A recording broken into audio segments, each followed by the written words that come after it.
olha só, mais de 7 mil casos de violência contra a criança e adolescente foram registrados no Paraná no ano passado, de acordo com a Secretaria da Saúde. Para tentar diminuir esse número, o governo estadual lançou ontem a campanha Viva a Infância. O lançamento foi ontem no Palácio Iguaçu. O projeto é uma parceria com o Conselho Estadual dos Direitos da Criança e do Adolescente. A ideia é divulgar nos meios de comunicação como o cidadão pode ajudar a combater a violência infantil. É um alerta para os conselheiros tutelares, para os educadores, para os professores que notem quando qualquer falha acontece no desenvolvimento desta criança, eles sejam os primeiros a acionar a rede para que a gente possa resgatar uma vida, uma família, um lar. E aqui no estúdio a gente conversa com o nosso comentarista de segurança, Jorge Costa Filho. Obrigado pela presença. Bom dia, coronel. Bom dia a vocês, bom dia aos ouvintes. A gente viu aí o lançamento da campanha e logo vem a ideia de como é que uma pessoa comum pode auxiliar também no combate, na prevenção à violência contra crianças e adolescentes. Bom, todos têm a sua responsabilidade. A família em primeiro lugar, a escola, as pessoas que convivem próximo a essas crianças. Como foi falado até pela Fernanda Richa, percebeu algo diferente, faça algo. Comunique a escola, comunique o orientador pedagógico, comunique a denúncia, tem o número 100 do governo federal, realize a denúncia, porque fazendo essa denúncia, alguém com certeza vai tomar conhecimento e irá ser encaminhado ao conselho tutelar, que é quem fará o primeiro contato com essa família para verificar o que ocorreu e se tem algo anormal e o que pode ser feito para se evitar ou corrigir esse tipo de ação. E existe uma escala de violência? A gente tem, talvez, nessa situação em que seja até perceptível por quem está junto, alguém na escola, mas existe uma escala onde começa aos pouquinhos e vai chegando a um ponto também que daí possa, então, ser percebido por outras pessoas e denunciado? Tem como evitar que isso aconteça já de início? Mudança de comportamento. Quando a criança ela tem algum tipo de agressão, ela muda o comportamento radicalmente.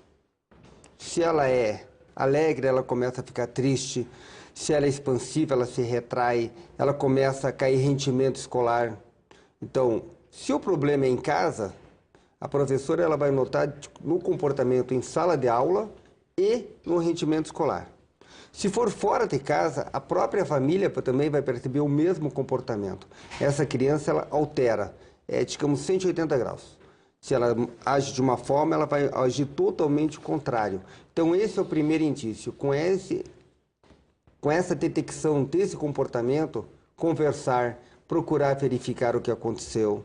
Como eu falei, e se for em casa, a própria escola ela pode orientar a criança. Se verificar que o caso é mais grave, ela pode acionar um conselho tutelar para que faça uma visita e avalie o que realmente está ocorrendo. Bom, a gente está falando de um dos crimes mais covardes, né, que podem existir, que é a violência contra uma criança, contra um adolescente. Como é que é feito o trabalho entre a PM, né, ou a Polícia Civil também, a Polícia Militar e a escola nesses casos? Hoje a estrutura do Estado ela tem na Polícia Militar a patrulha escolar, que é quem faz as rondas. Quando detecta algum tipo de problema, ela procura fazer uma solução negociada junto com a direção da escola.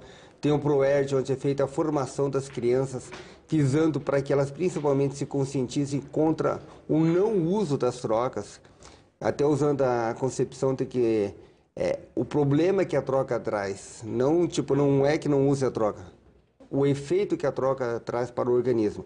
E durante essas palestras é dada orientação até para a criança aprender a se autovalorizar, cuide de si, cuide do seu corpo, e se algo estiver ocorrendo, denuncie.